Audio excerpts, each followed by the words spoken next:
permission to speak. Shadows hide you. I am listening. Our paths converge. So good to see you. Hail to you. Never lose hope. Here, Fred Shaman. I hear you. It has only begun. Fight on, friend!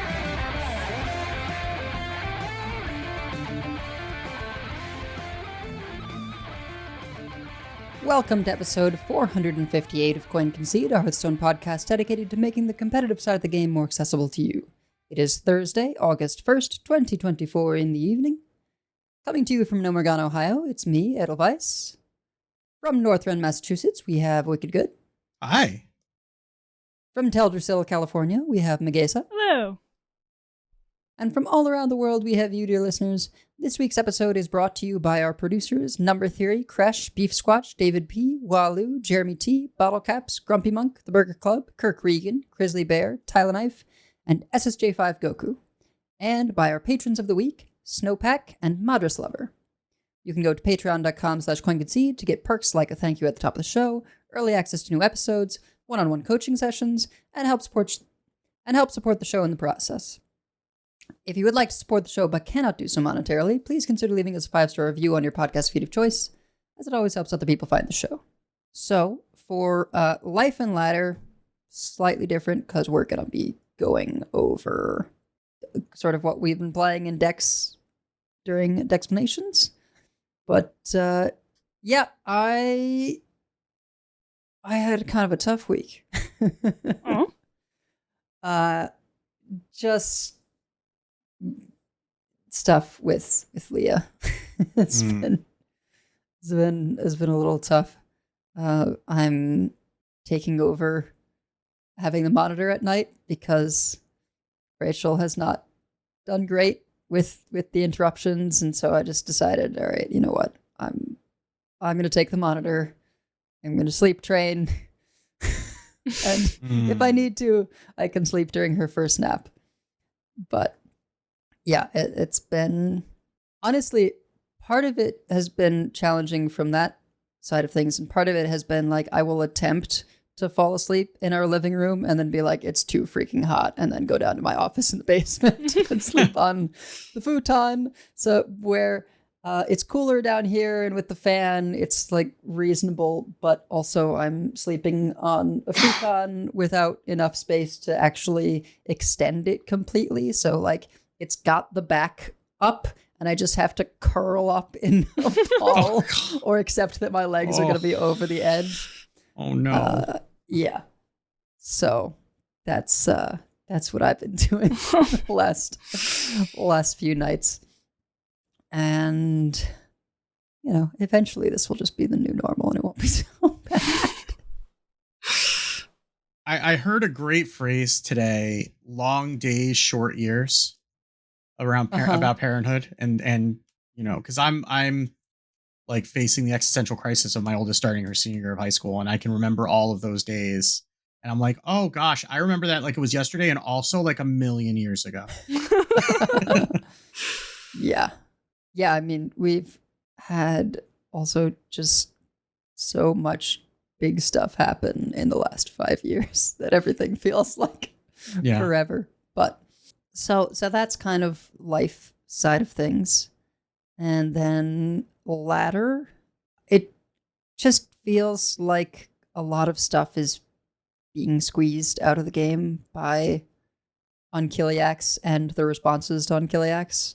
So I'm fingers crossed that changes will help that and open things up, because right now nothing slow can compete with Infinite Unkiliacs or, on the other side of things, Lamplighter Rogue / Chalice Druid. So that's not all bad. I do enjoy aggressive strategies and have been sort of making my own ones, largely around just variations on how can I build Demon Hunter to capitalize on Horizon's Edge, because that location is ridiculous.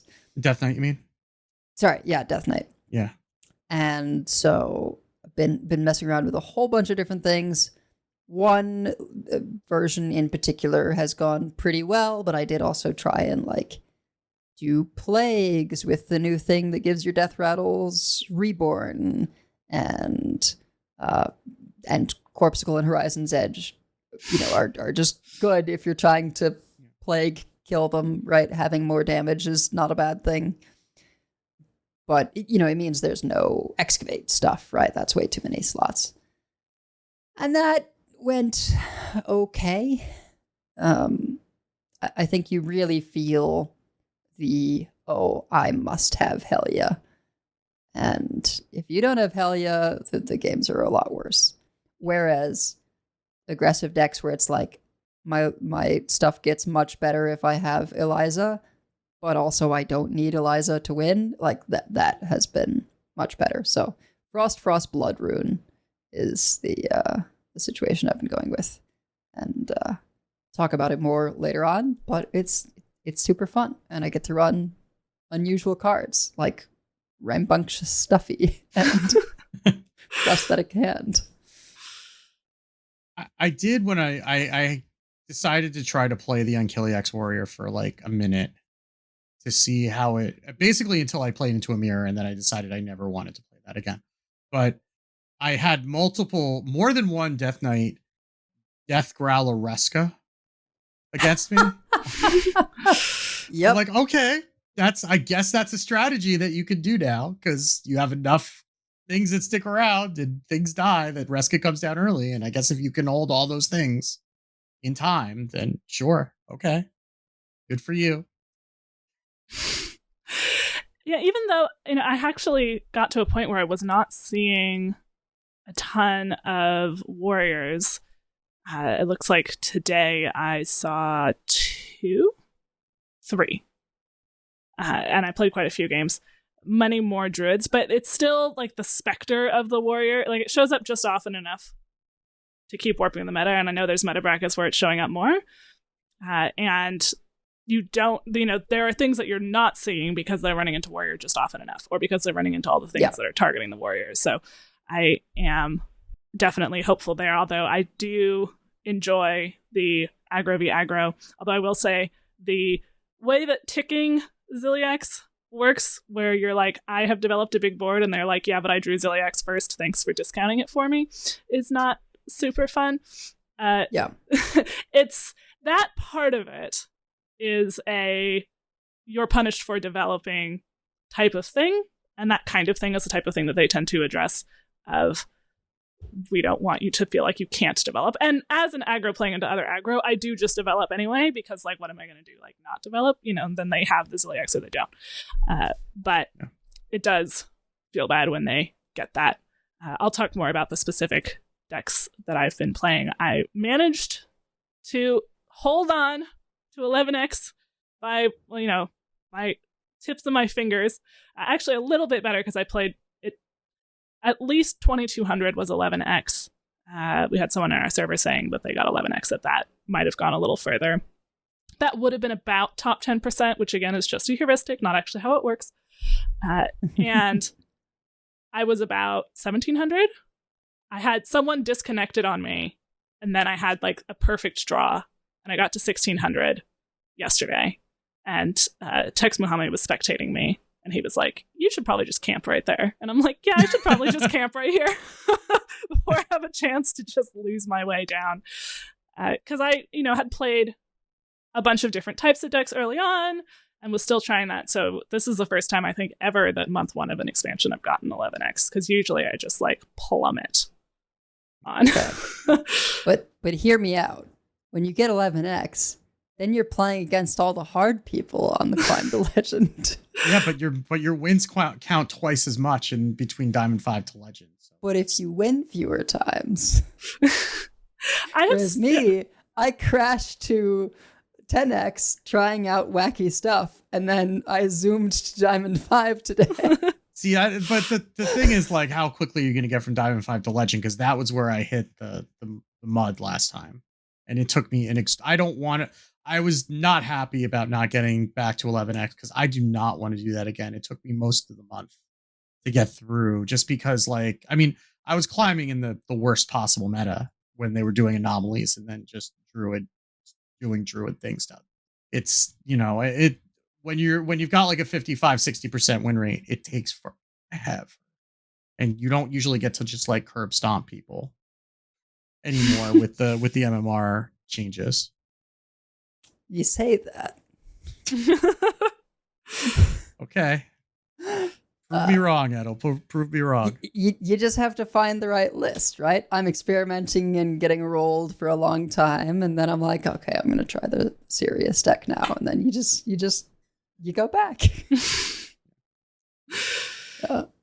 It was funny though to go from like the almost 1K meta and then just watching things change as I fell down with my experimentations.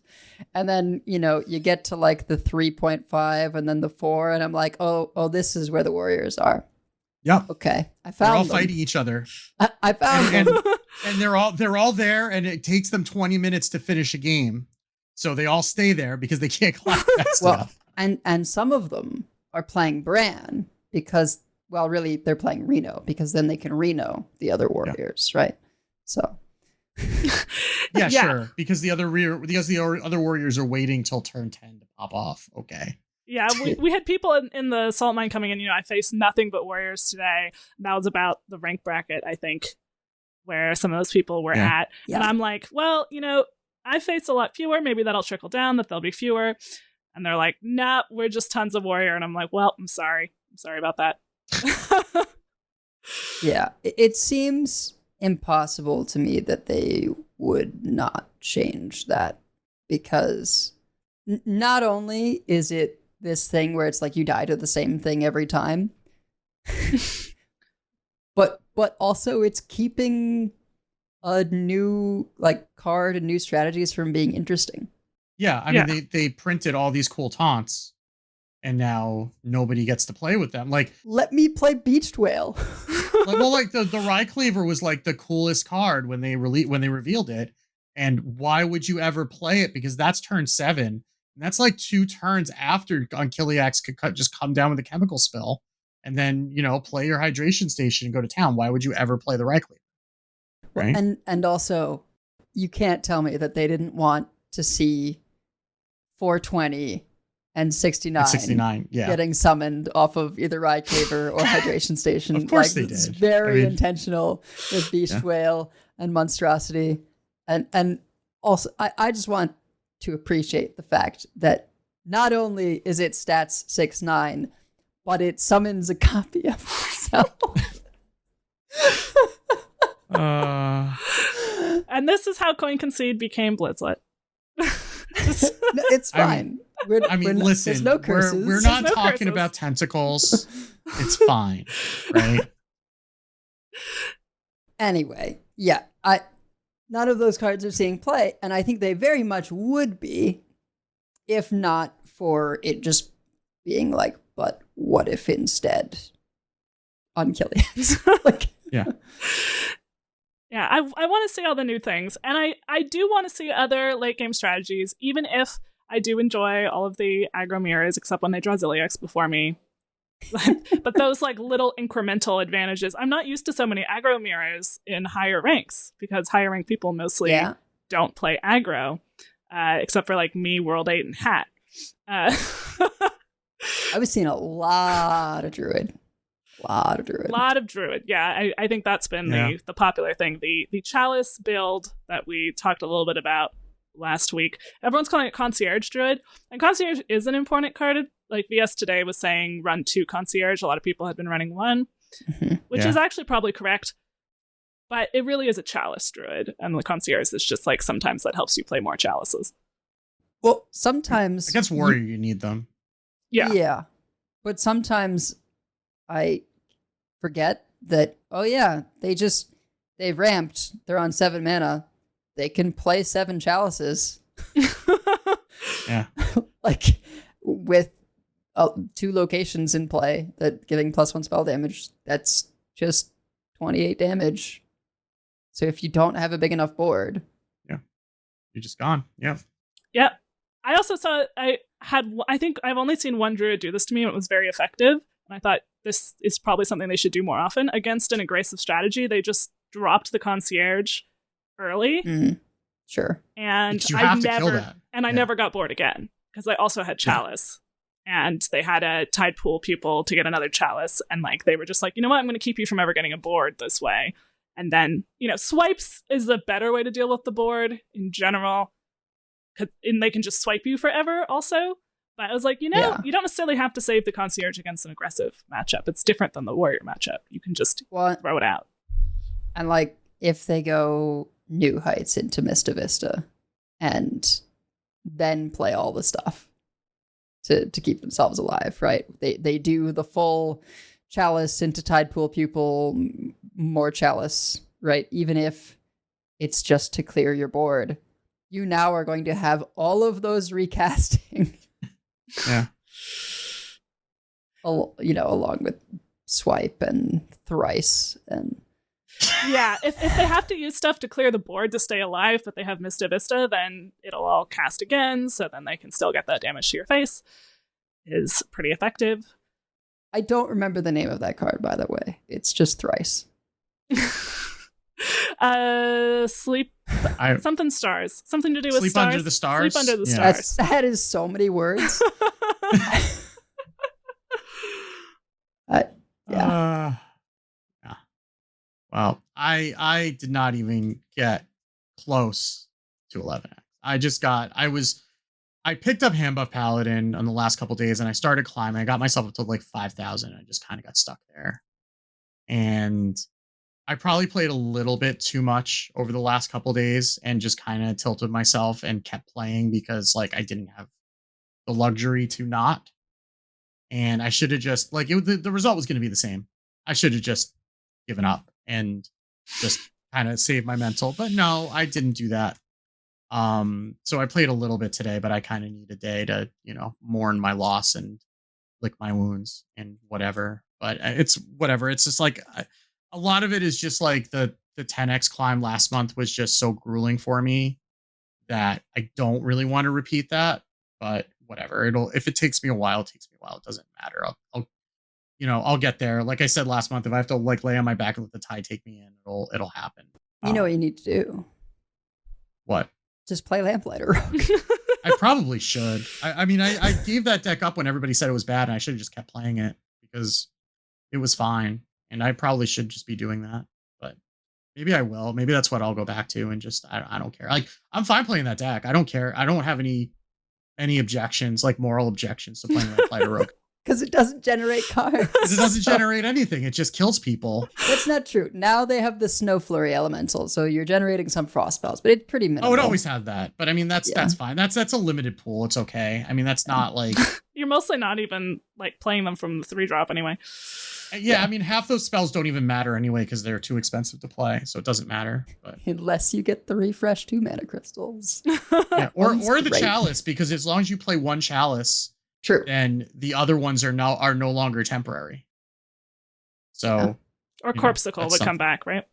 Yeah, Corpsicle comes back exactly. too, so that's a little bit more damage. Though I did high roll elsewhere this week because they last week they announced a Monty Python secret lair for Magic, and I had decided this was something that I wanted. It is glorious, and I was working from home on Monday and I logged in and I was there literally at 12 noon when it dropped. And I got my copy. It literally just came today. It's so good. They did a really good job with it. Like they have like one of the ramp spells that gets a forest out of your deck is called they renamed all the cards to lines from the movie. Mm-hmm. So they took that and they named it We Want a Shrubbery. And they took Birds of Paradise, which is a very old card that I have copies of, and they turned it into both the African and the European Swallow. It's a double-faced card. So you can choose which one you want to have. Amazing.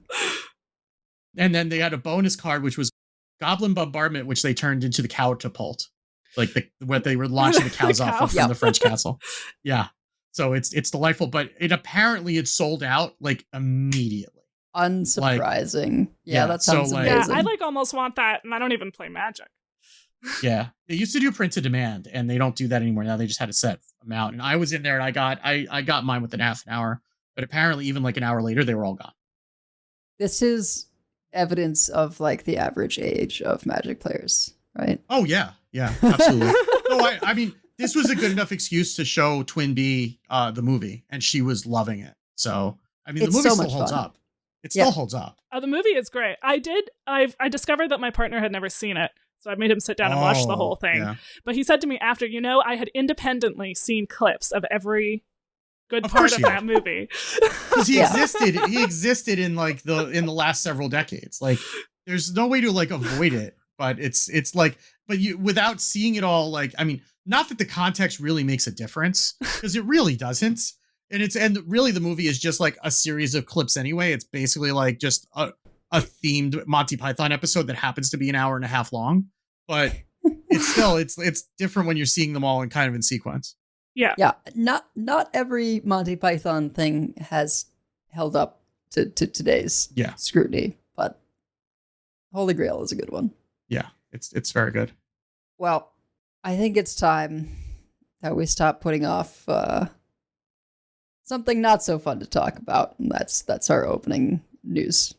Oh, sure. So let's well, the people responsible for selecting the news have been sacked. So let's go do that.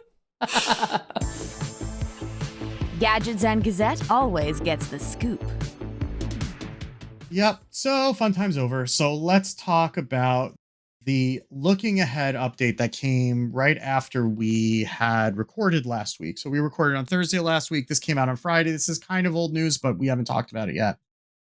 So this was a note from Nathan Lyon-Smith, the executive producer of Hearthstone, following up on a promise to give more visibility on the strategy for Hearthstone. And this kind of came out from the not being a board for the new set and what that was going to mean for the game going forward.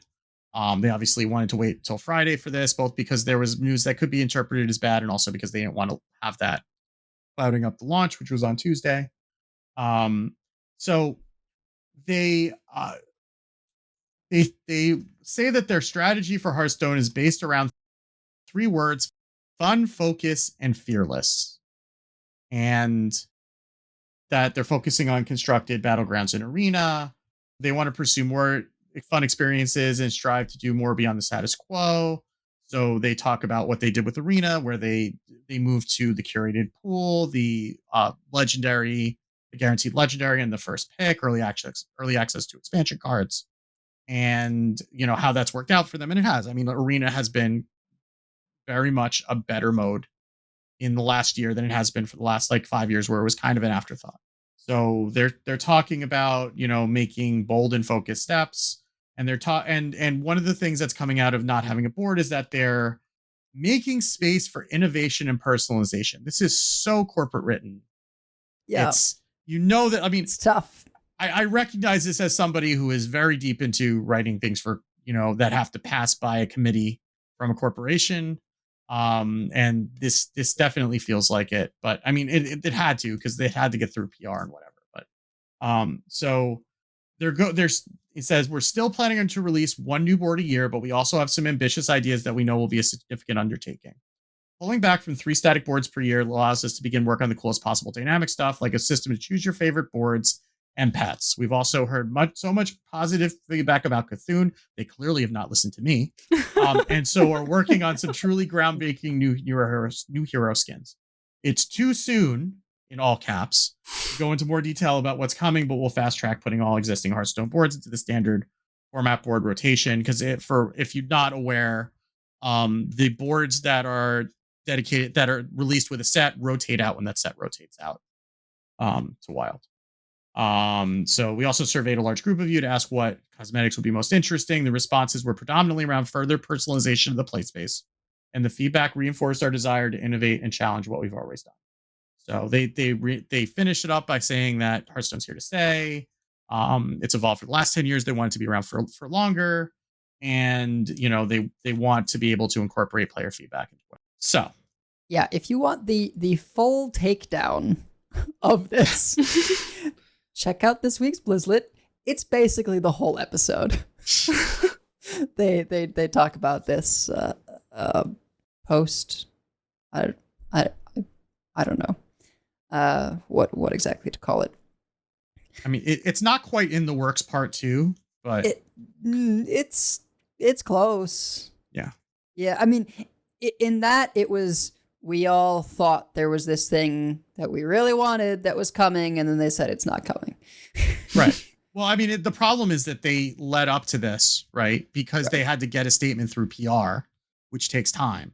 But because they were phrasing it as, we're going to have some more for you next week, I think people got anticipation up because then they're going to have something to announce. And like, what there is to announce is hand wavy. And like, you could read into this, like, you could absolutely read into this and say, oh yeah, pets are coming to Hearthstone. Like, I would caution you to keep your expectations very much in check, because the problem with releasing an announcement like that is that vague is that it's very easy to put into that whatever you think you want it to be. And it's very easy to get disappointed when that is inevitably not matching up with whatever you've built it up in your head, because we have so little to go on. It's almost better to just ignore that they made that announcement. Yeah. I think they didn't have anything. They don't have anything to show for pets yet, or are unwilling, whichever. And I don't think this is how they wanted to say it, but they felt like they had to mention it because they're taking away 2 free boards a year. Yeah. And so it all is coming from this place of damage control.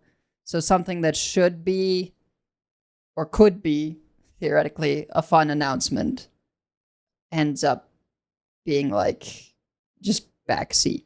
Because if they got ahead of the dying game allegations that stemmed out of there not being a new board, right? If they just said before there was any suspicion, before people knew that there wasn't going to be a board, and said, hey, we're going to be taking on some new, cosmetic features. We're going to be introducing, we plan on introducing pets and doing these other things that are going to require UI stuff.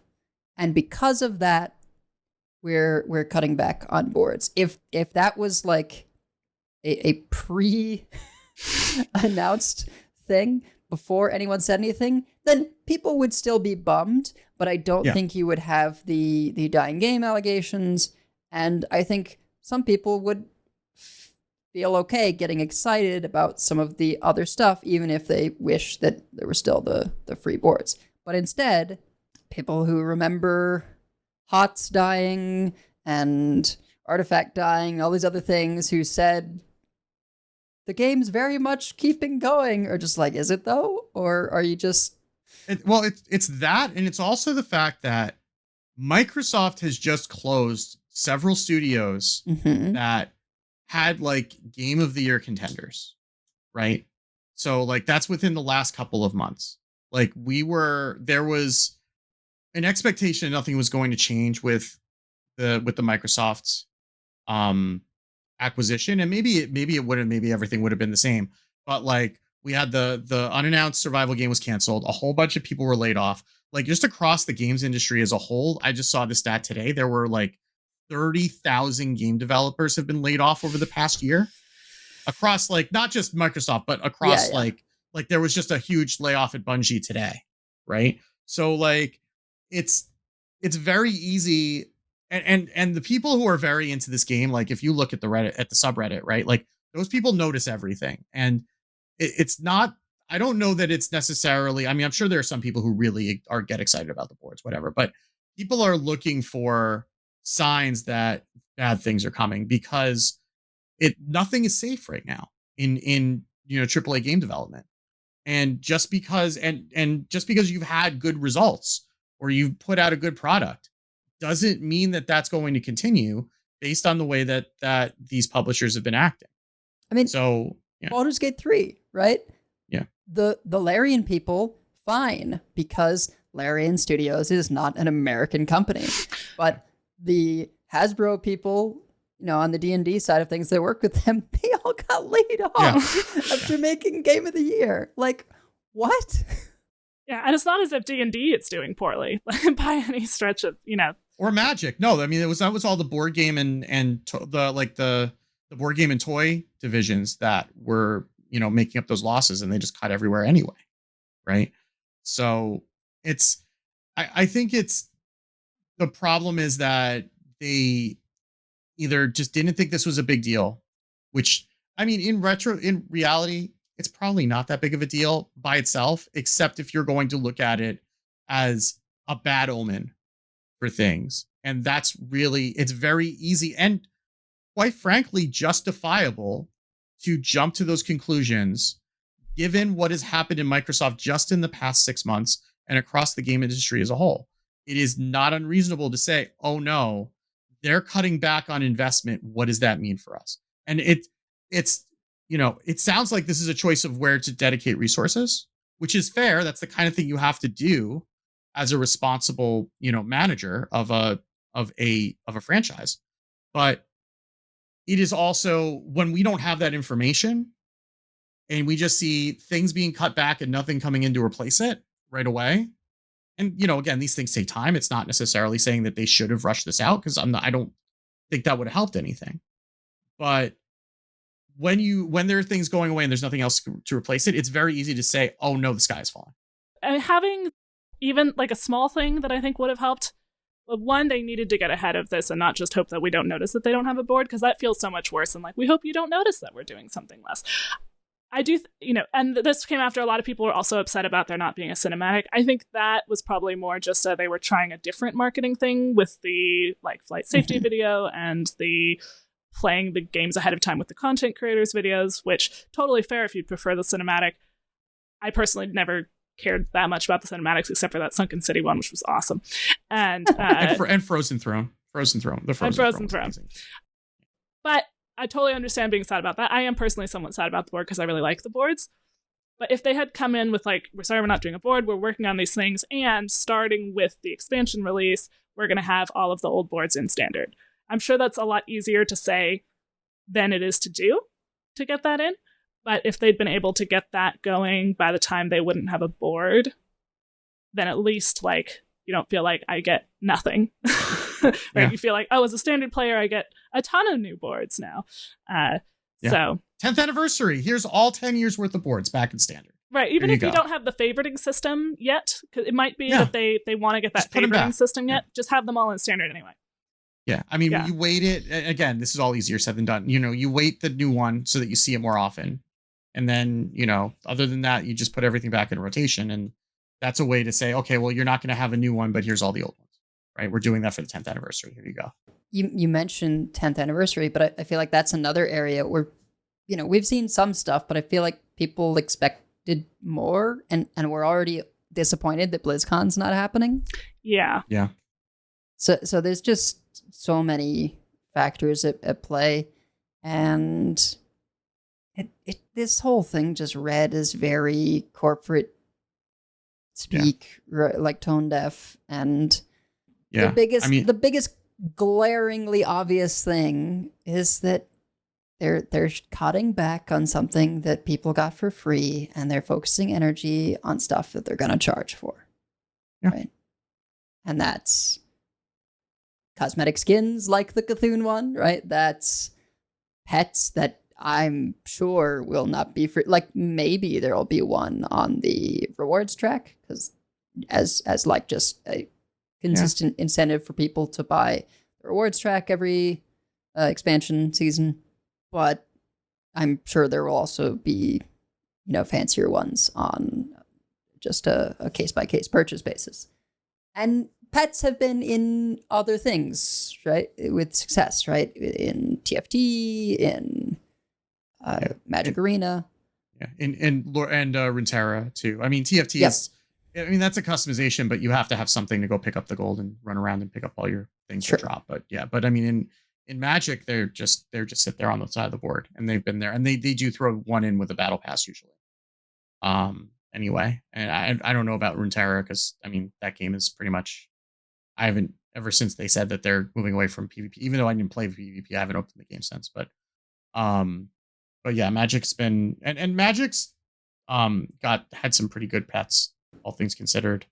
Mm-hmm. So it's something that they could do, and it's kind of noticeable that they haven't put that in. But again, it's yeah, you're asking to charge more, and that's fine, right? I mean, as long as it's cosmetics and they're doing that to subsidize, the tax not going up or whatever, it's okay. But I mean, it's also like I was thinking today, like, would this meta have been felt less oppressive if we also had some sort of a tournament scene showing us what the other possibilities were, right?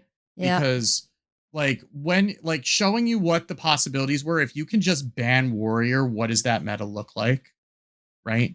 And we don't have that either. I mean, we'll have a Masters tour in a couple weeks. We'll talk about that in a little bit, but like not having any sort of a tournament scene either is, frankly, it makes these metas where ladder is the only thing that matters feel more oppressive because there's nowhere else to go, right? Like again, it doesn't even necessarily have to be like a huge qualifier system like they had, but if there was some reason for third parties to run any sort of a tournament, like if there was a dream hack ever, if there was someone like Bemi, may they rest in peace, running some sort of and I know that there are some small tournaments and the things that Rain is doing and stuff like that, but something that was streamed on the weekends to show, hey, these are the things that you can do, and then you have people trying that stuff, right? It may be ill advised, but you have people trying different things on ladder, and maybe you find a different counter or you find a way to play when the class that's oppressive is banned, and it opens up other possibilities. Like it's those types of things that feel like things are being taken away, and the things that are being put back in its place are not of a commensurate value for the most part. Yeah. Give me more tournaments to cast. Yes, please. I mean, I have said this a million times, but I learned so much as a player from watching tournaments. I was in that before. You learn, I think, more for each minute you're watching of that than a streamer, because a streamer can't be commenting every aspect of their game for 8 hours a day or however long they're streaming. But casters, there's two of them. They can see both sides of the board. They're really just there to help you understand the game because they're not also trying to play.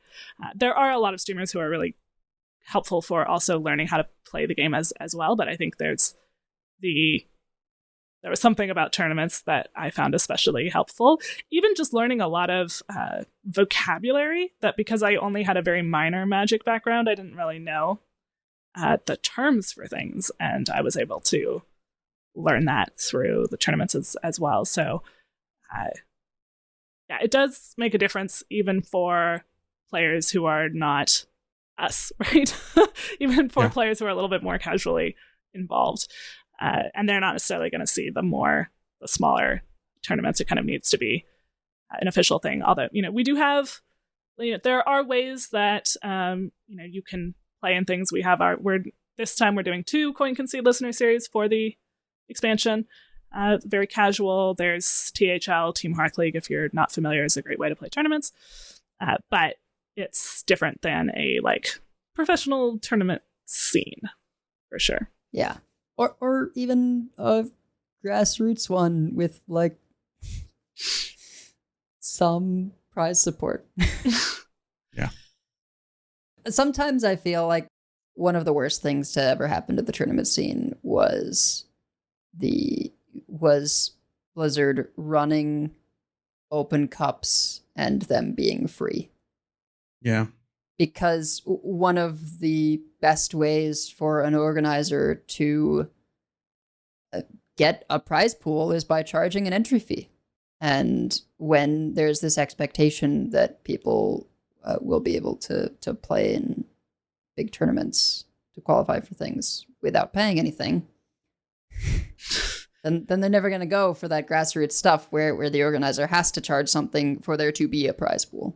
I think it's part of why fighting games will always have an esports scene. Maybe the money won't be as big, but there'll always be something because people play in locals with entry fees that someone just put together, and the first and second place get a cut or whatever. It's Magic's the same way, right? Any sort of a Magic tournament, even a local draft, at your local game store, I mean, yeah, you're getting the cards for it, but you're paying more than the price of the cards to participate in that event usually. And, you know, and then that goes towards the pricing or whatever. But yeah, it's, I think that it was kind of, the problem wasn't the board itself. The problem was that it was drawing attention to how much the game has changed. And in a lot of ways, it has changed very much for the better, like duplicate protection and, you know, getting mini sets, so getting more cards, you know, getting consistent Battlegrounds updates, like things like that. But also catch-up packs. It feels cheaper to get into packs. now. Right. Yep. Right. There's like a lot of things that are good, that are positive changes, but there's also been some things that we've had that we've lost along the way. And, you know, people are very sensitive to that, especially because we're in this really uncertain environment when it comes to major game publishing where nothing is guaranteed. And we don't even know, and it may not even have to do with like the performance of the game itself as far as what a publisher decides to do with the properties. We do have some better news. Yes. Yeah, there was good news this week. And that good news is that Hearthstone will be returning to China on September 25th. There was a tweet from an account called Glore Magic, which typically posts the list of Chinese players. It was a link that was in Chinese. I am not going to put that up on the screen for the live stream because I can't read it because I don't read Chinese. But it will be reopening on September 25th. China players will get all of the cards from 2023 for free, which is a really good way to start. I mean, it would be very hard to get back into the game with nothing and then have to buy 5 to 6 sets worth of cards. So giving them all of last year's cards for free is a great tool. There are going to be events to earn free skins and rewards because they have a lot of ground to make up from not having the game for the last 2 years. And they'll be adding a new coin and card back as well. So, you know, Hearthstone is always better when China is an active participant. There's always been usually like 10 times the number of Legend players on that server as far as any other. And, you know, Gold Series has kind of produced a lot of the best players that have pushed the rest of the world's competition. So, and just like having those people in that region be able to play the game again without having to like VPN into Argentina or whatever they had to do in order to do it is just a positive thing. And, you know, I'm glad that at least in this case, Microsoft is righting whatever, you know, wrongs Bobby Kotick did with letting that agreement lapse. Well, and that is a better sign in terms of, you know, wanting to keep Blizzard games going. Yeah. And also, if you have that larger, you know, we'll have to see what happens in terms of building the Chinese player base back up again. But that's more people playing the game. That's more profit coming in. That's, you know, just, and a bigger community, just positive all around. And, you know, I certainly also, if you want to entice China players who've been VPNing into other servers to come back, you need to give them some of the cards they've paid for. Right? Yes, for sure. So I certainly see a fair number. Yeah, since the server shut down, I definitely saw an increase in you know, Chinese character names in the Americas server. So I'm sure that's where a lot of those players came from. And they're also more likely to not have a golden hero power, especially earlier on. Now they often do, at least at the, you know, at the higher ranks. But I'm sure they would probably rather not be having to do complicated VPNing into Americas. So yes, I would imagine so. But if you're saying, well, what about where's my parade? Right. Well, there are free gifts that are in the other region shops. As of right now, actually today, you could go into the shop and get a golden Hearthstone brew. This was originally part of just the diamond bundle that for some reason gave you both a diamond and a golden Hearthstone brew, as though you were ever going to play the golden one when you bought the diamond. So now everyone gets the golden Hearthstone brew. You just go into the shop and you'll see it right there. It is absolutely free. And if you already purchased that bundle, then you will instead of getting the golden Hearthstone brew, you will get 1,000 runestones as an automatic grant to your account, which will be coming sometime this month. Those take longer to roll out. typically when they're doing refunds like that. But sometime between now and August 28th, you will get 1,000 runestones put into your account to make up for that loss. There will also be, over the next couple of weeks, starting on August 7th, there will be a golden Perils in Paradise pack for free. On August 14th and August 21st, there will be regular Perils in Paradise packs for free. So make sure to check the shop today when you're listening to this. Then go back on the 7th, the 14th, and the 21st, and go get those free packs as well. There were also a couple of shop updates that are not free. But the main one is that there's a Feast Anathrius warrior portrait that you can get for real. I forget if it was $10 or $15 because I didn't take a screenshot of it. 10. Oh, it's 10. Okay. And there are also signature CCG and Tony King of Piracy bundles if you are interested in getting those and you haven't found the signature yet. And also the Hearthstone Tavern Beach House event is now live. That will have a number of Perils in Paradise packs and a portrait at the end of it. So just do the quests and you have plenty of time for this. Just do the quests and clear them out and you will get all the things. And the quests are not, at least I haven't gotten all the way through it, but they don't like start with play this legendary. Right. They're just like discover 4 cards. Like they're totally doable. Yeah, there's one that's like play 3 drinks or something like that, which is you have to play a deck that's playing drinks, but that's not that much of an inconvenience. Just play Druid. Or the Shaman drink's not terrible. If you have spell damage, molten magma. If you magma. have spell damage, it's crazy. Although the main Shaman decks that I've been seeing are not playing it. But like throw that in, and there are Shaman decks running around that play that. So not too far out of the way. Yeah. Or you could just play Druid. That'll totally work. You'll get that done in one game. Yeah, that will not take too long. But that is it for news. But we actually have some tournament things to discuss. So why don't we talk about that? It's the grand tournament.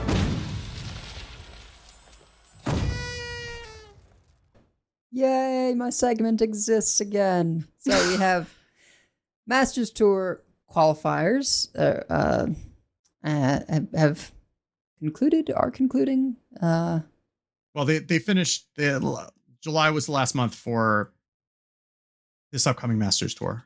Right. Yes. Yeah. And when we say qualifiers, it's just the latter.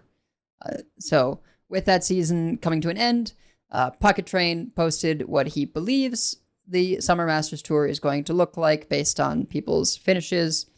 This is just from his experience with how they've done it previously.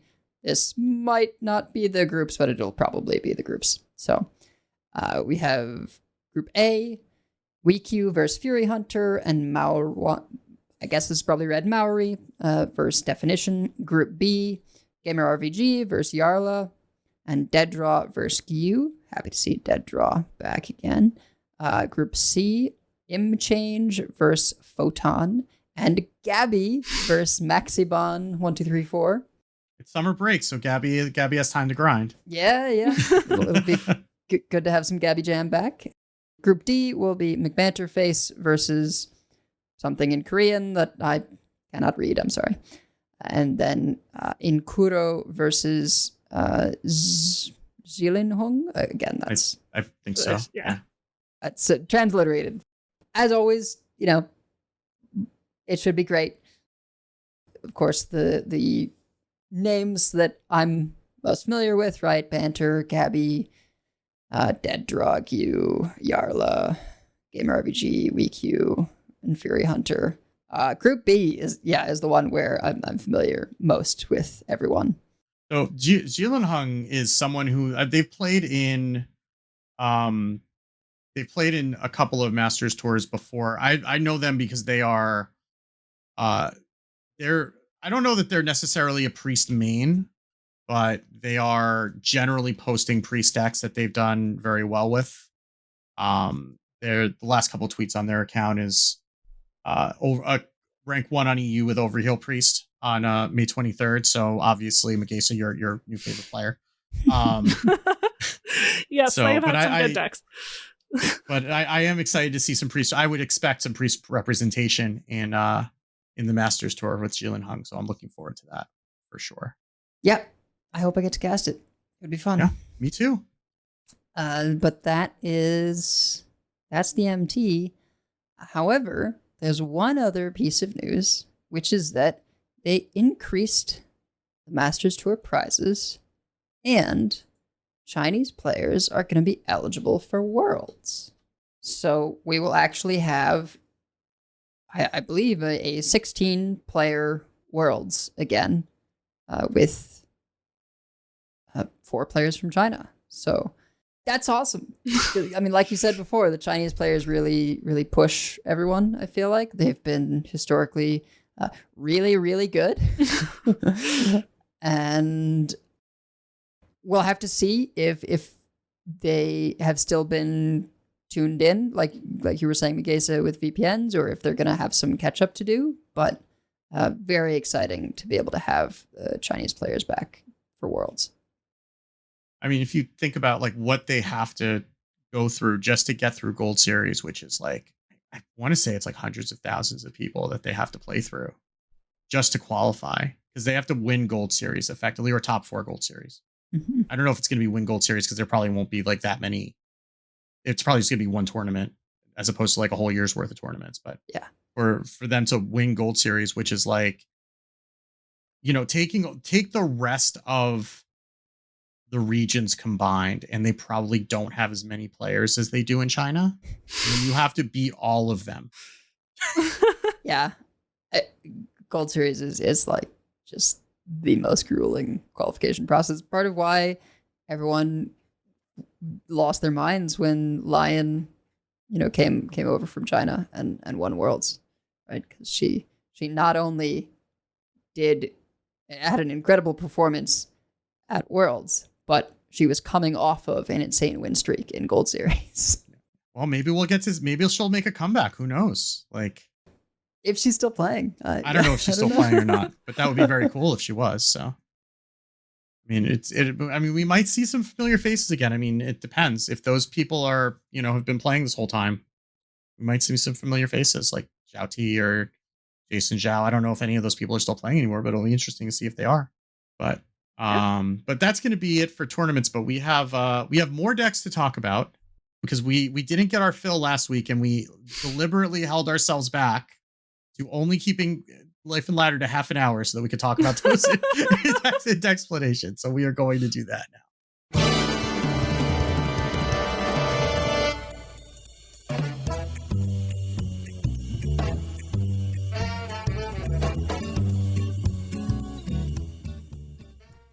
All right. Well, we didn't have like one deck that we all agreed we wanted to talk about, and also we're expecting balance changes soon.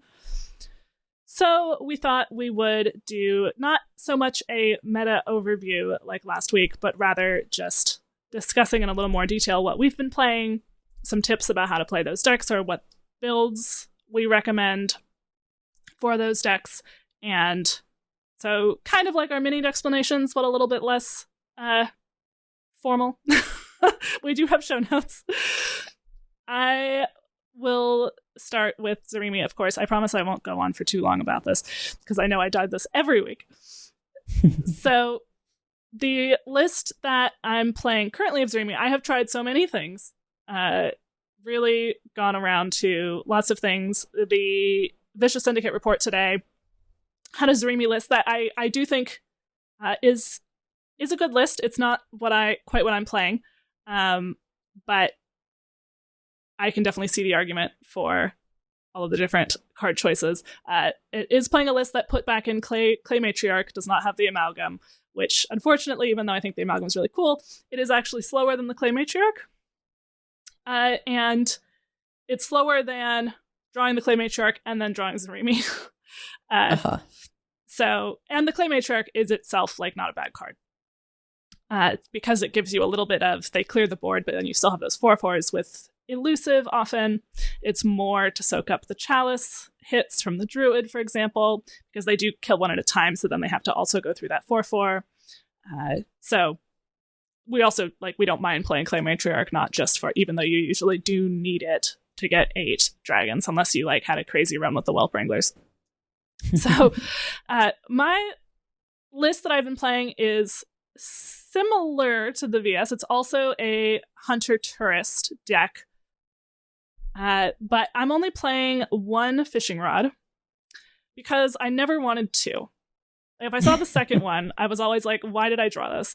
And it's a little bit slow tempo early. Like, it makes up for itself. It can get you some draw, but you don't, it's a little bit slower. So you, like, especially don't want to then to get your momentum going, which is really important in a lot of these decks. Having, like, 1 attack on the weapon actually to throw into an opposing aggro deck's minion can matter, but it is a little bit slower.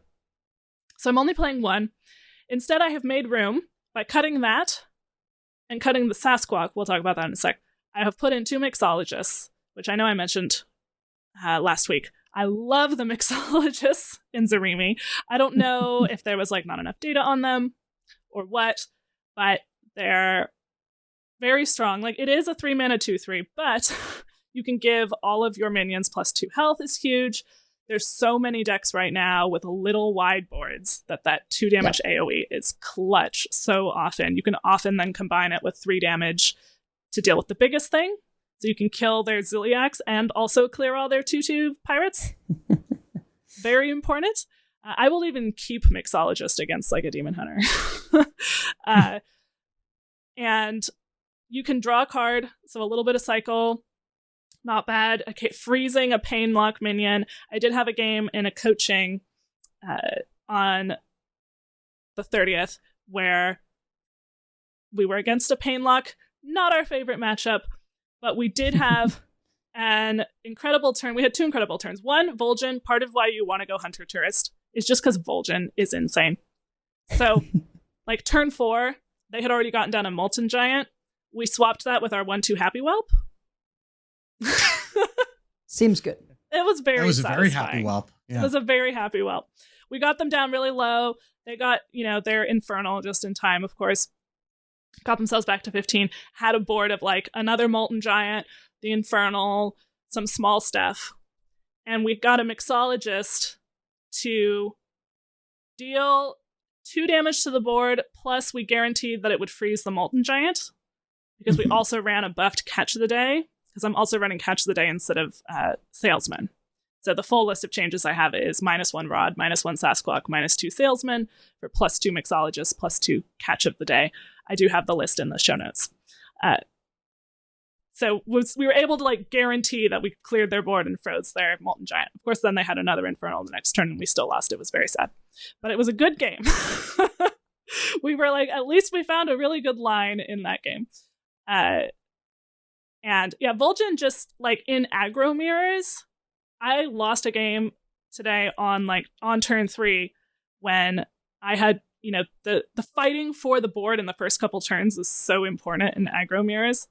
And they just completely destroyed I managed to get my 3/4 out and my 3/3, and they were just like, nope, I cleared your whole board, and now I have the 3/4 with the Vol'jin. Like, you don't necessarily need in aggressive matchups to save the Vol'jin for the biggest thing. In slower matchups, you might want to save Vol'jin for specific things, like with the Painlock, we were saving it for the Molten Giant. For a Druid, you might want to save it for Fi, unless you see a good opportunity elsewhere. But sometimes just Vol'jin gets you a nice little advantage early. You often have a 1/2 or some other little thing sitting around. If something's if they have something that's buffed, those buffs will transfer over to your side, although be aware that if you have, like, Ziliacs out and you're trading with an enemy minion, the buff will, like, it won't be the unbuffed stats, it'll be the buff stats that it swaps. So be aware of that. You can also swap your own minions if you have something small that can attack now and you just played a really big Dreamboat or something like that. You basically give it charge to your 1/2 Happy Whelp. So it's just a great card. Catch of the Day versus Salesman, I think, is arguable. I've been trying Catch of the Day because it is amazing off the fishing rod if you happen to get it. But even if you don't, the 3 rush in all these aggressive matchups, all this like board-based fighting, having rush, we have no rush in this deck except for catch of the day. So a little bit of rush is really nice. And if you happen to have Dreamboat, you can heal it right back up if it attacks into like the 2/1 worm or something. And then you Dreamboat, it heals it right back up. Also, at least for now, it will reduce your ticking Ziliax by 2 by itself because it summons a minion for the opponent. So it actually gives you a discount of 1 on the Ziliax if you play it that turn. That does come in handy sometimes. And then Sasquatch, I'm kind of sad that I cut Sasquatch because it's a hilarious card, like objectively. And I think I cut it because I'm not actually seeing that many warriors. I think the reason to run it might be if you are in like the warrior dome, then it can give you an extra Amanthul. You do have to already have the first Amanthul, though, right? So you do have to draw your first Amanthul, but it can give you another one. Or it can just be like, oh, you cleared my board, here's another board. But I was finding I needed stuff that was faster. So that's why I was not playing it. And Salesman, the advantage of Salesman instead of Catch of the Day, I explained the advantage of Catch of the Day. The advantage of Salesman is basically that tradable draw, the cycle from it. Because occasionally we do run out of stuff a little bit. That's why I have not cut Magatha. And I noticed Vicious Syndicate also did not cut Magatha. A lot of lists running around had been cutting Magatha. If you do cut Magatha, you need to put something in like Panners, I think, because like we can't run out of stuff. You don't always get your Clergy with the funnel cakes and the Dreamboat. And so sometimes you need something. The Rod is kind of draw, right? Because the Rod thins your deck. Kind of. But it's not going to pull you your Amanthul when you need it, right? So. But it'll make it more likely that you find your Amanthul because it's drawing things that aren't Amanthul. It is thinning the deck because you don't want to be late game top decking your 1-drops. You want your 1-drops out early. So that is why I ended up, for a while I had no rods in the deck. That's why I ended up putting the rod back in. But I only have 1. But again, I think there's more than one. Like, this is a really strong deck. I think there's more than one strong way to build it. I don't think like you must play it with this exact build or anything like that. And I am a mixologist believer. I will say that. I've dropped my gyre worms for it. My lucky gyre worms that I love so much. I dropped them for mixologists. I don't even have Pip in this deck, and I'm still playing mixologists. So yeah, I did give this a try, and it's quite fun. I like the resurrect option from mixologist as well, right? Yes. Getting a resurrect +2 classic, very, very good. And Gargan's Ormu is just so good. Gargan's Ormu is so good. Gargan's Ormu is good in like all the aggressive decks, but in this deck especially, I had a game where I was just like back and forth with this rogue. Eventually, they were going to have me dead to rights on next turn. It was an excavate rogue. They had full board of stuff, and I knew they had a corpse skull, and I was at 6. But it didn't matter because I summoned 9. It was turn 9, and so I had just enough mana to play the scale replica that I drew, to pull Zarimi, and play my cheese that summoned 9 drops. So I got like King Crush, Stitch Giant, and something else that didn't terribly matter. So 6 immediate damage to put them to 23 from 29, and then the extra turn they just died. So yeah, and Gargan's Ormu is so flexible. If you're facing something like an excavate rogue or a warrior, you can save for a big Zarimi turn. If you're facing another aggro deck, you can just get a board and pair it with your Ziliax, pair it with your Dreamboat, have something to contest the board early.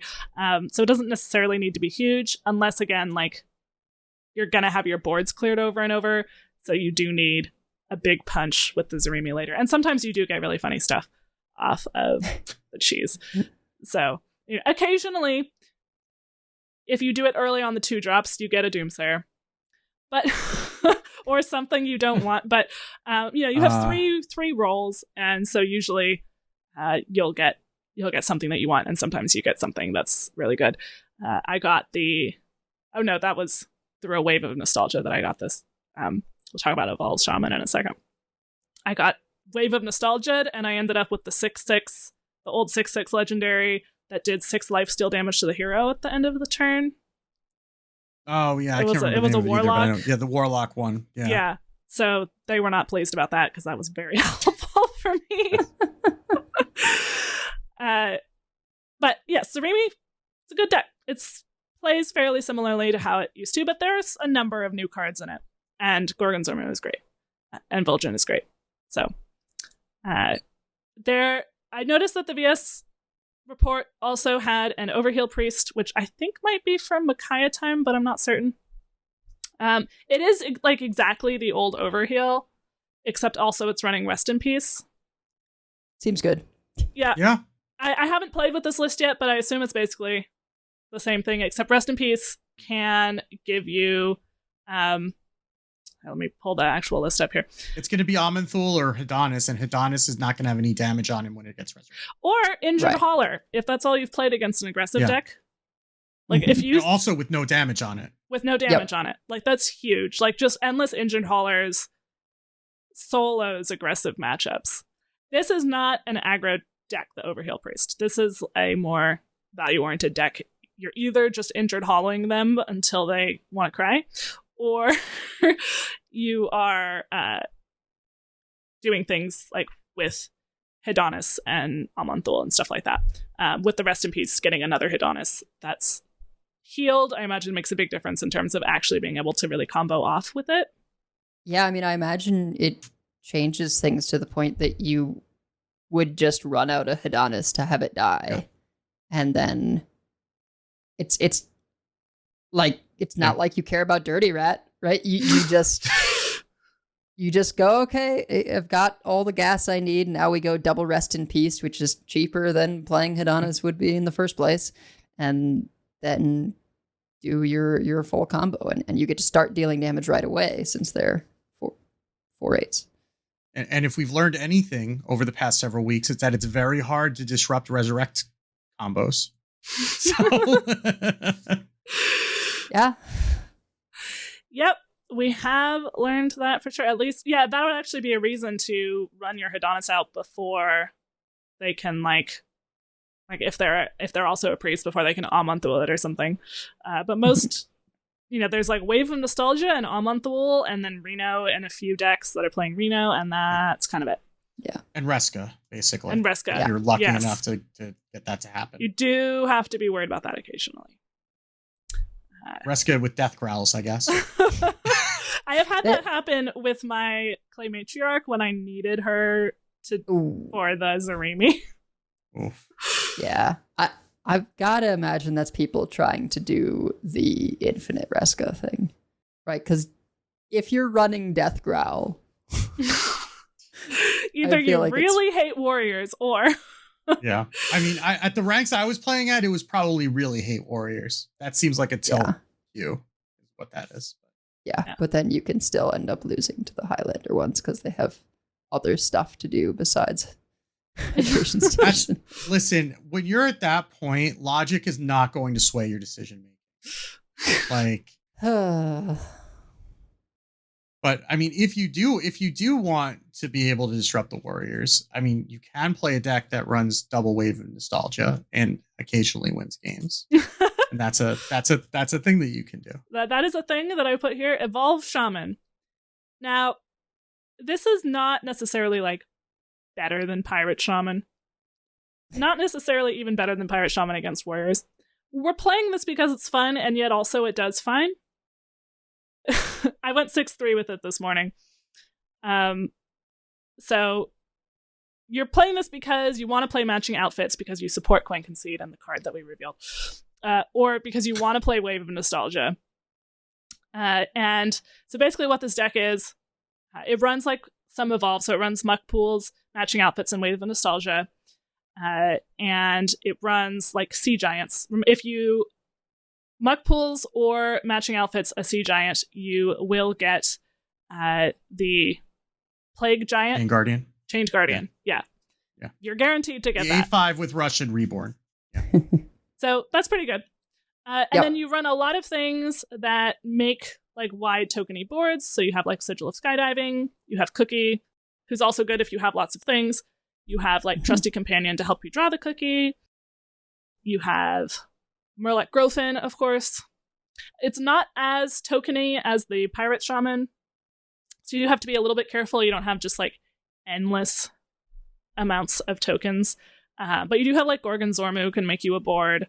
And both the Sigil of Skydiving and the Cheese from Gorgon Zormu gives you 3 that they don't have a chance to kill necessarily before you then Wave of Nostalgia.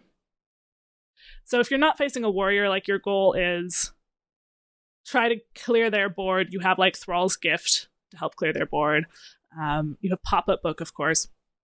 Try to get so that you have a bigger board than them, and then Wave of Nostalgia or matching outfits, and then like go from there, and hopefully that wins you the game, which sounds like it would never work, but like it can work. You also have like Ticking Pylon Ziliax, so you get a board you can just beat them down sometimes. Is it beating them down as well as Pirate Shaman? No, but sometimes you get really big stuff, and that's hilarious. And if you get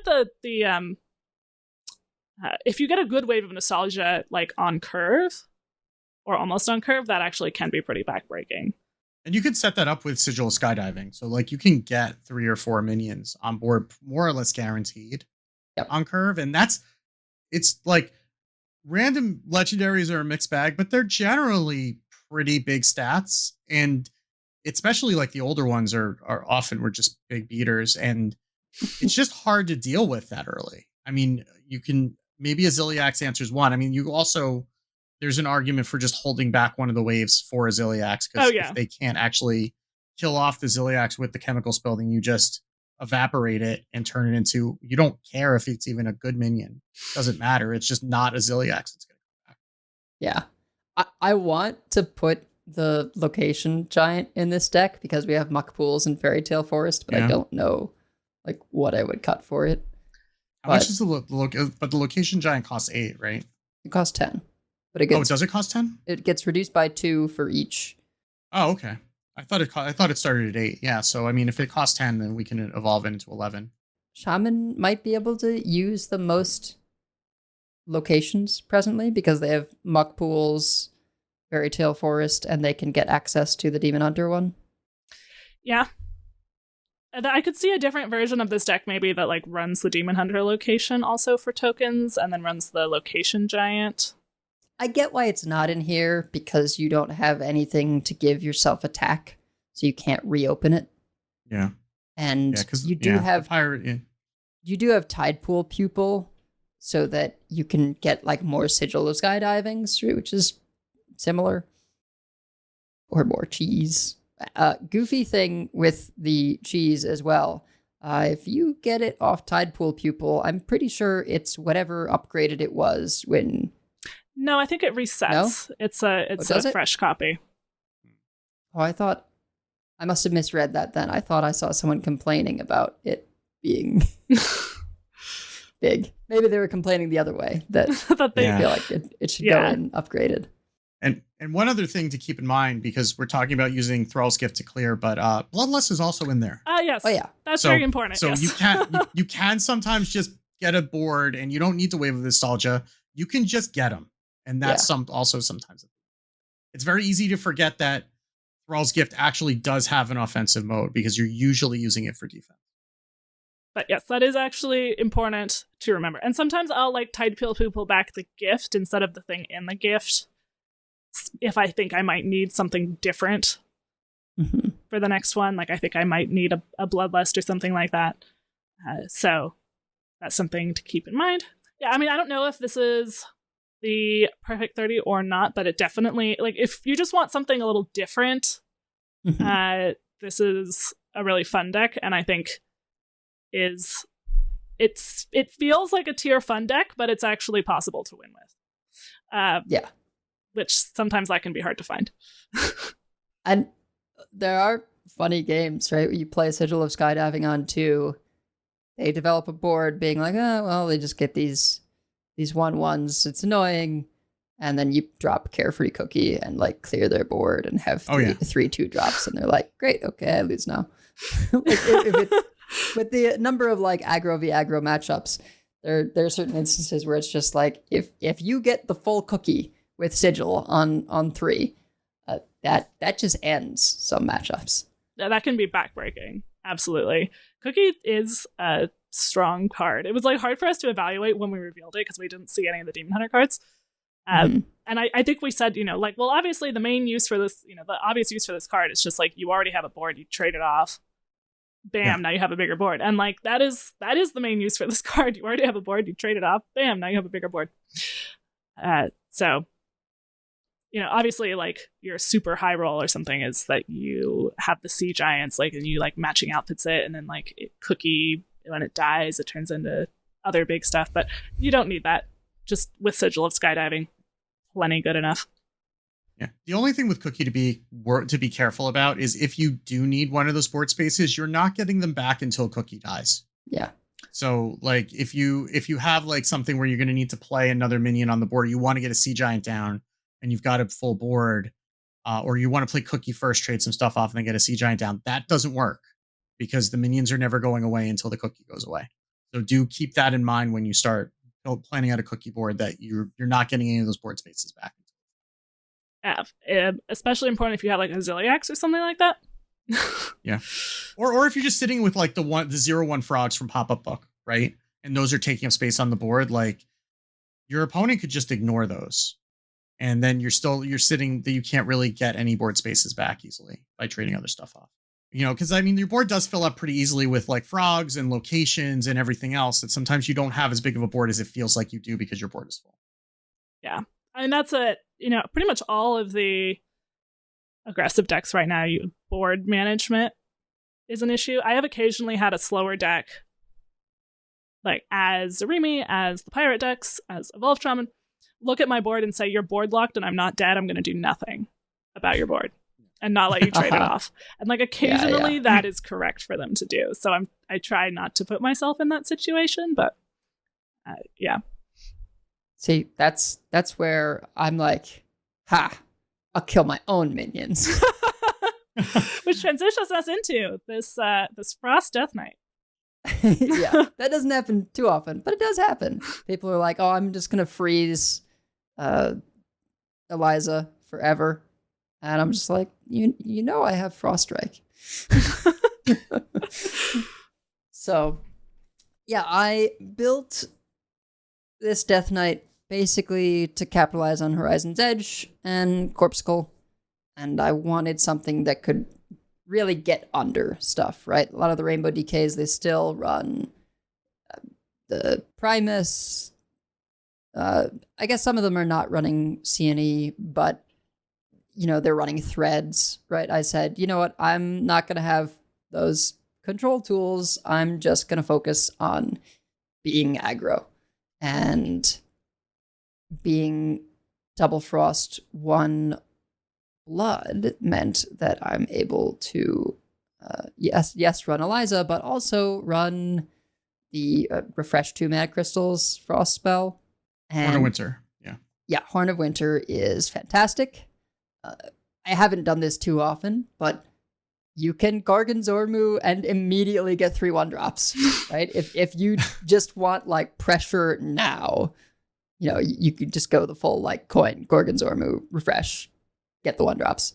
That's not always going to work out, but it's very nice having that button, right, of Horn of Winter to just accelerate. There's so many times where I just go double 2s, or I happen to be running a card that I'm sure people are not familiar with, Rambunctious Stuffy, which is a 3-mana 4/2 rush that says, gain Reborn whenever you cast a Frost spell.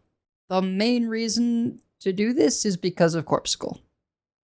So, obviously, if you have a Horn of Winter, you can have some great early plays where you go Stuffy, Horn of Winter, then it's got Reborn, you rush it into something. If they have another thing and you happen to have a Frost Strike or a Corpuscle, you can get the Reborn back, right? I love when I can do that, where I can like clear something with the stuffy after using Horn, and then clear their other thing with a Frost Strike to give it Reborn again. I've just encountered so many instances where I can, because of Corpsicle, just always end my turn with the stuffy having Reborn, and they just can't clear it. And it's a 4/2 that gets to hit them in the face constantly. So it's not, magical Christmas Dreamland all the time. It actually works when you have Horn of Winter. And other times, you treat it as almost a 5-drop turn, right? Where you play it, you Corpsicle their face or one of their minions and give it Reborn. So that has been sort of surprisingly good.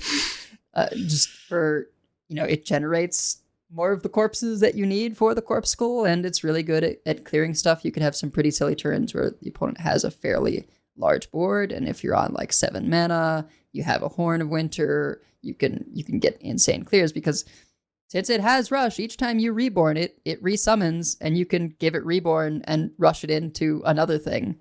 It just ends up being this sort of silly chain of like rushing into stuff, give it Reborn, rinse, repeat. And of course, Horizon's Edge is ridiculous. That card is 15 damage. When you get 2 of them down, it's just maddening how much damage. It's so silly.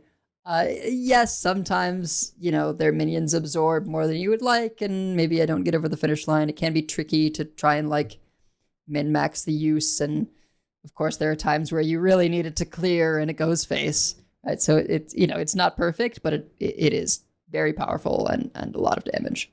And, when your hero power, if you need to, can always just die at the end of your turn to refresh it, or like go into something to refresh it. Very, very good. And the new 2-drop is insane. The Dreadhound Handler? I forget the name of it too, but it's so many bodies. Like the 2/2 that drops a 1/1 with Reborn. Like, it's just so many bodies. Like having the ability to rush in this 2/2 and get a 1/1 Reborn, alongside the fact that we run Mining Casualties. Like, that's 2/2 that generate 3, or in the case of Mining Casualties, 4 corpses. And also deaths, so that now I can't run Reska, but sometimes I generate it off of Frost Strike in this deck, and it gets discounted fairly quickly. So I have found that with everything being so aggro, I don't always have time to play Eliza, but of course she's really good if you can get her down early, just buffing all your stuff, and that kind of leads me to another unusual inclusion in the deck, which is Prosthetic Hand. 3 mana, 3/1, Reborn, Undead Mech. or maybe it's just Undead, I forget. It might be both. But you can magnetize to both mechs and undead with it. This here being relevant because... It is just a mech. Magnetic Reborn, can magnetize to mechs or undead. Right. But, we magnetize it to undead. And it's great because I'm running things like the 3/2 that Death Rattle, 2 mana 3/2 Death Rattle, draw Frost Spell, Chill Fallen Baron, the Battle Cry and Death Rattle, you draw a card, and that 2-drop Rusher that we mentioned before. All of those are just these kinds of minions where it's like, okay, they left it on board. I'm going to magnetize onto it, and now it has Reborn. And it just creates this situation where it's like, do they kill it and gain me a bunch of resources, or do they just let me continue hitting them in the face for a bunch? Because it's also +3 attack, so if they just leave it alone, that's a lot. Yeah, and so there's sometimes goofy situations where I like magnetize onto Eliza, and they're like, well, I have to kill this 7 attack minion, but also it's going to Reborn, and then, die again, and everything will have +2 attack. It gets pretty silly, and most of the time people kill Eliza right away, but what that means is I have this burst potential of just hero power is 2 attack, and the prosthetic hand also has that buff, right? So it gets to magnetize on for 4, so that becomes, my own sort of make your own Leroy of hero power plus prosthetic hand. and people don't expect it. I would say that they don't. Even having seen this list go by from you, I would not expect it. And as like one of the few people who probably remembered what prosthetic hand was and what it did, because I always kind of wanted to make it work somehow, but never really did. So I will make sure, listener, that we have this list in the show notes. It's very solid. Now, my current version of the list is a little tailored to face druids. I'm running 2 speaker stompers because I was like, sometimes draws can be awkward and tradable isn't terrible, and other times I really want to speaker stomper to not get chaliced. So, I mean, but you could. Why play speaker stomper when you could play customs enforcer? Because they can kill that. Right? They can go spell damage, swipe the customs enforcer. Yes. Yeah. And I did think about it. It's a lot better when it's like a 9/12. Yeah, when it's been hand buffed a lot. Much, much better. Yes.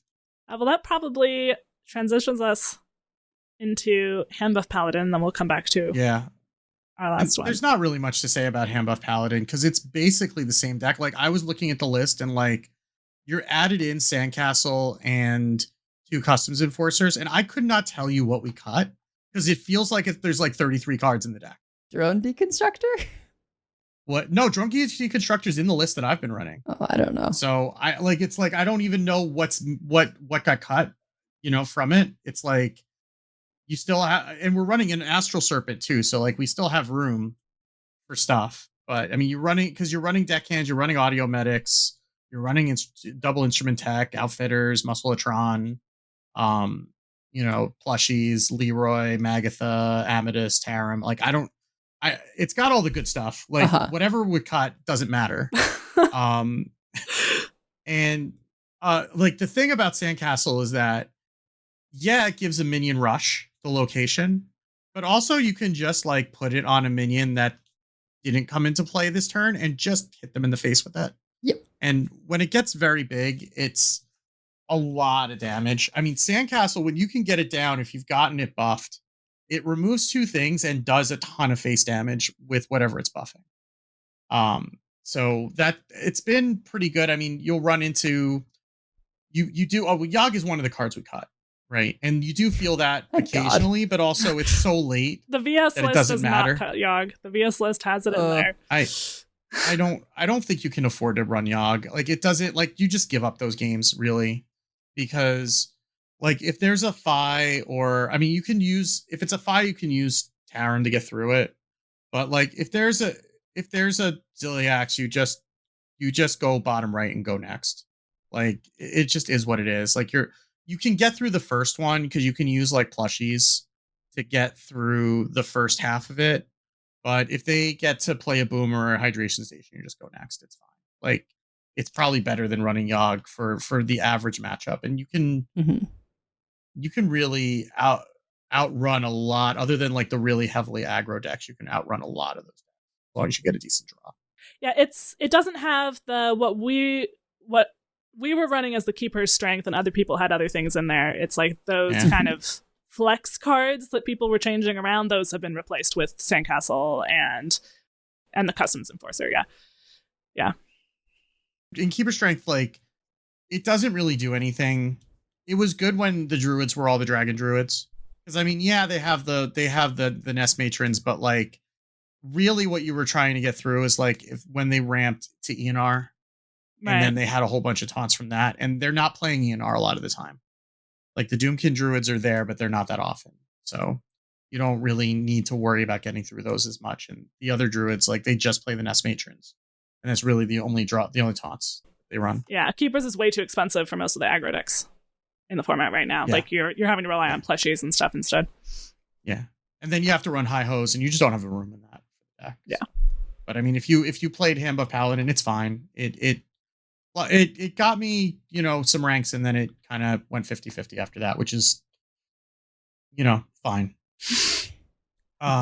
Elemental Mage is something else that I've been playing a fair amount. There's a few different versions. I was playing Language Hackers list that was running Khadgar for a little while. I think they've kind of They've brought that down. They're running a Brewmaster to be able to Lamplighter a lot. And I can see running 2.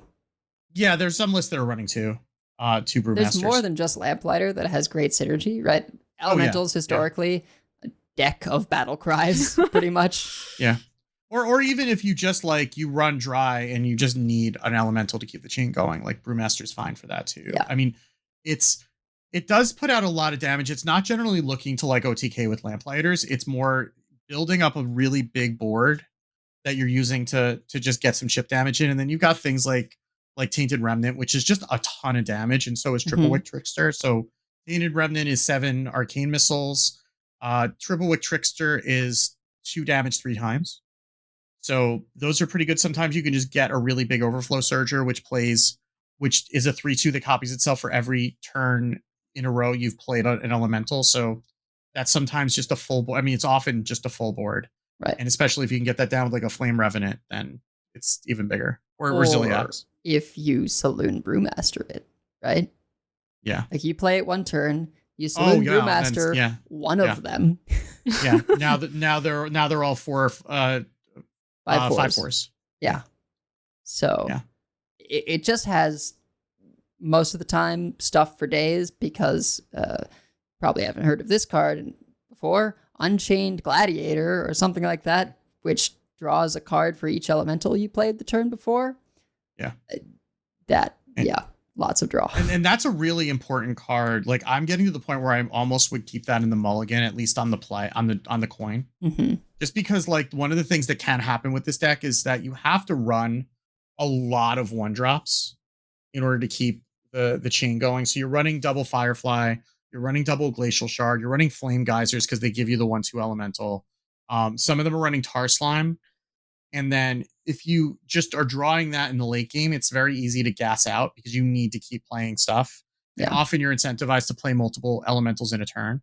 But if you can get the Gladiator to refill, then you're in business, right? Like Synthesize is also very good. Sometimes it just gives you an extra Lamplighter, which is just like another 10 damage, which helps. Yeah, who knew? An extra 3 mana Pyroblast helps. Yeah, it seems okay. Yeah, we were getting all this elemental stuff in Mage for many sets, and people were like, what is this, and will any of it ever see play? And now it is. I mean, actually Gladiator's from like Titans, right? Like it's really it's been a minute. Yeah. Well, I remember Synchronize coming out and us being like, what is this for? Right? That was Festival of Legends. Yeah. Yeah. It's been this thing of like, I guess I'll take this off the Discover because I'm a mage deck that doesn't actually have minions, and if I play this, I can just like run out some things. Yeah. Yeah, but it's all kind of coming together, but you do need to have the draw. Like you need to have the Shell Spiders. You really like against anything that has any staying power, you really need to hit an Unchained Gladiator and play into it in order to just have enough oomph to be able to get over the finish line, because a lot of the control decks can just keep clearing your boards and you need to keep having reload. If you're just playing like a couple of 2/3s every turn, it's not going to get you there. But if you do get like a Flame Revenant start and you start just like chaining these things, they get very hard to remove. Yeah. You do run Sleet Skaters also that can get you some additional armor gain. And Ziliax can make that board bigger. And so there are some lists that are running like Miracle Salesman to help with the draw a little bit, but really you just want to just find your stuff. And Tainted Revenant, I mean, if people remember the original Glavebound Adept. Yeah. Yeah, 7/4 is easy to clear, but if you can't, you're dead. Like, 7 damage is nothing to mess around with. 4 is a reasonable number. 7 is not. Yeah. So that's something that, it's not going to be like, you're not going to do the over the top damage in like big bursts that you will with like a Lamplighter Rogue. But it is a very serviceable deck. It's more popular at lower ranks. Mm-hmm. It is a little bit on rails at times. It's dirt cheap. It's very cheap. It may well be the cheapest deck in the format. And for being pretty good. Yeah, I mean it's 2,800 dust, and most of that is Ziliax, which you probably already have. There are no epics. The only legendary is Ziliax. Everything else is rare and common. So if you just want something else to play and you don't have a lot of dust, this seems fine. you can probably just craft this and go to town and just get some wins. I, of course, would be the person to put like infinitize the magnitude in this, just because there are some lists that do that. I think language hackers listed that had Khadgar also had infinitize. Yeah. But definitely not needed if you're short on the dust. Yeah, and Ziliax is probably like the safest craft. Plus, it will probably get hit, and then you can just dust it again if you want. So, I mean, it's just they have to keep nerfing it because it keeps like just different parts get broken, and they have to keep nerfing it. So you can just keep dusting it and then crafting it again. Right. I mean, that's the thing when you've got a card that is like a dozen different cards. Right. It's like there's so many moving parts that it is just getting nerfed in different ways constantly. It probably will end up being the most nerfed card just because of the different modules getting hit. I mean, we've already had what ticking got increased in mana, and Virus has already been nerfed once. Yeah, they removed stealth from Virus. Has there been anything else? I feel like there's been something else, but maybe it feels not. like there was something else. I mean, it's going to be like a Ship of Theseus by the time that rotates out of standard. Yeah. Something went up in mana. Well, the ticking went up. I feel like something else did too. But anyway, it's definitely had a lot of nerfs. Maybe Pylon did too. Who knows? Yeah, who knows? Yeah. Yeah, I like barely even pay attention to how much the actual Ziliax costs because I'm just paying attention to what it looks like as the board changes and doing like relative math. It reminds me of how when I played piano, I like never learned how to read the bass clef properly. I would just do it by intervals. Like I know I'm on this key and I'm going up a third and I'm going down a fifth and I like, I drove my piano teacher crazy because I wouldn't actually just learn it properly. And even the treble clef was very spotty. Yeah. It was all intervals. I was very lazy. I would get him to talk about like philosophy and music theory instead of showing him that I hadn't practiced, which because he was very easy to distract that way. But I think that'll do it. Speaking of easy to distract, we that's what we've been doing. I'm sure other people have been experiencing other decks or maybe brewing their own stuff, and hopefully we'll get some changes to open things up even wider. But for now, we have many folks we'd like to thank. Check out our thanks section on the website at concede.com, where you can also find our contact info, our show notes, and our Patreon information. You can monetarily support our show at patreon.com/coinconcede. Join us every week by following us on Twitch at twitch.coinconcede.com. Join our community chats in our Discord at discord.coinconcede.com, and write into our email at coinconcede@gmail.com. Follow us on Twitter at coinconcede, and if you'd like some CC swag, head on over to our shop at shop.coinconcede.com.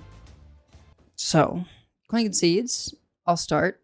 I'll just Coin Concede to everyone who has been patient with me for various things, being forgetful, distracted, whatever. This week has been tough, and I have missed some appointments and had to reschedule because of just complete I'm just losing it. Well, I will coin concede to Deck Tech, who has been living his best life on a vacation in France during the Olympics, and I believe he went to watch some handball, which I still don't know what it is. I know I've been hearing about it for my entire adult life every 4 years. I still have no idea what the sport is. But he said that he watched some and he enjoyed it. So I'm glad that he is living his best life, and I weep for him when he gets back into the office after this epic vacation, but I'm sure that he'll stick the landing, as it were. Well, I will coin concede one to I've been having a great time watching the Olympics, mostly the gymnastics, but also like I got 1 month of Peacock just so I could watch whatever I wanted to watch. It was like table tennis. That is a completely different game than than when normal people play it. Absolutely not the same thing at all. They're technically the same rules, not the same game. But mostly I of course loved the pommel horse guy with the glasses, Steven Nedorosik, I think. Just from the first time you see him, it's like this is Worcester, Mass. All right, representing. I was like, this is a proper nerd I can get behind, and very, very good at the pommel horse. Just very focused in, and also, of course, congrats to both the men's and the women's gymnastics teams have done amazingly. Also, in terms of Hearthstone, coin concede to Piccolo for the coin concede this afternoon, and to Svenja for the first time legend with hand buff. They were coming into the Discord talking about that. So, yeah. Oh, and finally, coin concede to my brother. He has COVID for the first time. He managed to dodge it until now. And on the mend, but I've been like bringing him food and other things. He lives in the same complex as me, so I just like run over, put on my mask, hand him things. I seem to have It's nice of you to do that. Actually getting it, because I saw him like a day before he tested positive. But I seem to have, I think I may have I was not symptomatic. We'll put it that way. I seem to have escaped being symptomatic, so I'm glad about that. But yeah, it's no fun, as most of us know by now. Your Olympic stuff reminded me. Katie Ledecky just got 13 golds, medals. Maybe it was just medals, but yeah, medals. Got her 13th medal, most ever for a female Olympian in history. So that's pretty cool. Wow. That's incredible. And like watching her especially in like the 1500, it's just like miles ahead of everyone. Not literally, but like 10 seconds ahead of everyone.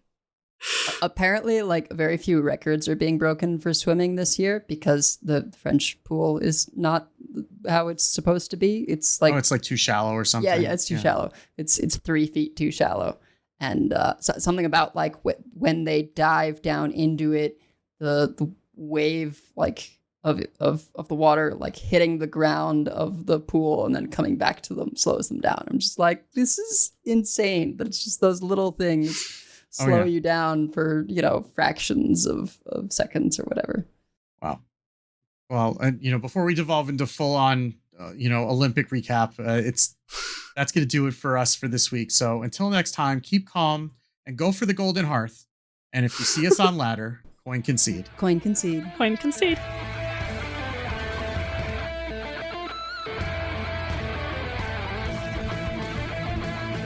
All life must end.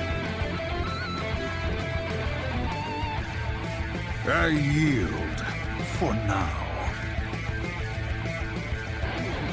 I concede. Well fought. I concede. You win this one. The victory is yours. You have bested me. I give up. You win this one, friend. You win this time. I choose death.